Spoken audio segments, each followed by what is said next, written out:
آپ کو پتہ ہے میلاد انقلاب کا نام ہے۔ میلاد جب تک نہیں ہوا تھا تو بیٹیاں زندہ دفن ہوتی تھی۔ آپ علماء سے یہ سن تو لیتے ہیں پر ذرا اس معاشرے کی بے حسی تو دیکھو۔ بیٹی جان ہوتی ہے باپ کی، بیٹی رونق ہوتی ہے گھر کی۔ ایک آدمی کے 11 بیٹے ہیں تو مجھے ایک دفعہ کہنے لگا دعا کریں اللہ مجھے بیٹی بھی دے۔ تو میں نے کہا 11 بیٹے ہیں، کہنے میری تو منجی نو رونا بھی کسے نہیں، بیٹے تو نہیں یہ کام کرتے، دعا کریں اللہ بیٹی دے، میری چارپائی کے پاس تو کوئی بیٹھے۔ او بھائی بیٹی جو اتنے وقار والی ہوئی تو آپ پڑھیے نا، حضرت داہیہ کلبی کہتے ہیں میں موجود تھا جب وہ شخص آیا تھا۔ لوگ 12 ربیع الاول کے اس معاملے کو معمولی واقعہ سمجھنے لگے۔ نہ بھائی ہم تمہیں پیغام دے رہے ہیں یہ معمولی واقعہ نہیں۔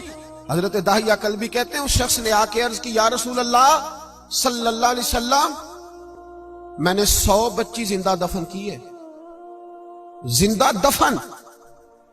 اور کہتے ہیں میری اپنی بیٹی، میں سفر پہ تھا تجارت پہ تو میرے پیچھے سے میرے گھر میں بیٹی ہو گئی، میری بیوی نے اپنے میکے جا کے چھپا دی، تو میں واپس آیا تو اس نے کہا بچہ ہوا تھا فوت ہو گیا، میں نے دفن کر دیا۔ جب بچی 4-5 سال کی ہوئی تو مجھے پتا چلا میری بیٹی ہے۔ کہتے ہیں میں اسے لایا اور میں نے اسے کہا میں تیرا باپ ہوں، تجھے تحفہ لے کے دوں گا، کھانا کھلاؤں گا۔ کہتے ہیں وہ میرے بالوں سے کبھی لپٹتی، کبھی میرے سینے پہ ہاتھ رکھتی، کبھی میرا ماتھا چومتی، پر میں اسے لے گیا اور لے جا کر میں نے گڑھا کھودا اور اس گڑھے میں اس بچی کو جب رکھا، اس نے باہر آنا چاہا تو میں نے اس کے سر پہ ضرب لگائی، جب چوٹ لگائی تو وہ دوبارہ گڑھے میں گری۔ میرا ویسے وجدان کہتا ہے کہ جب سے میلاد ہو گیا ہے آج کسی باپ کی بیٹی اگر چارپائی سے گر جائے تو شاید وہ ساری رات سو نہ سکے کہ بچی گر گئی ہے میری۔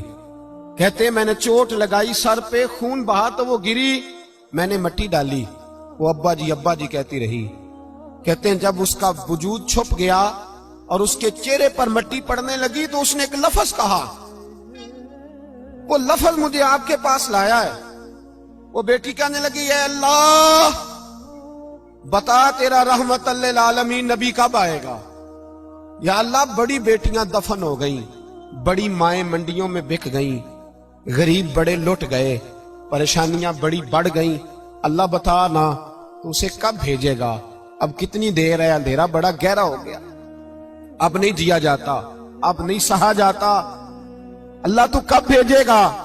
حضرت داہیہ کلبی کہتے ہیں وہ بتا رہا تھا اور نبی کریم بار بار اپنی چادر کا پلو اٹھاتے تھے اور اپنے آنسو پوچھتے تھے، بار بار چادر کا پلو اٹھاتے تھے اور آنسو پوچھتے تھے، بار بار اٹھاتے تھے آنسو پوچھتے تھے۔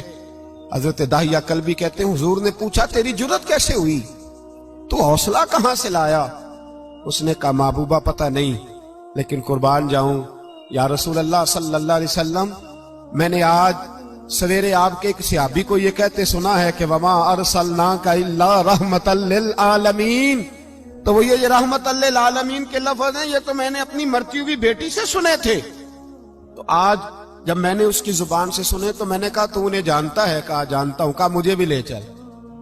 تو حضور میں آپ کے دروازے آیا ہوں، رب معاف کر دے گا؟ تو میرے حبیب نے فرمایا چل پڑھ کلمہ، جو میرا کلمہ پڑھ لے اللہ اس کے سارے گناہ معاف کر دیا کرتا ہے۔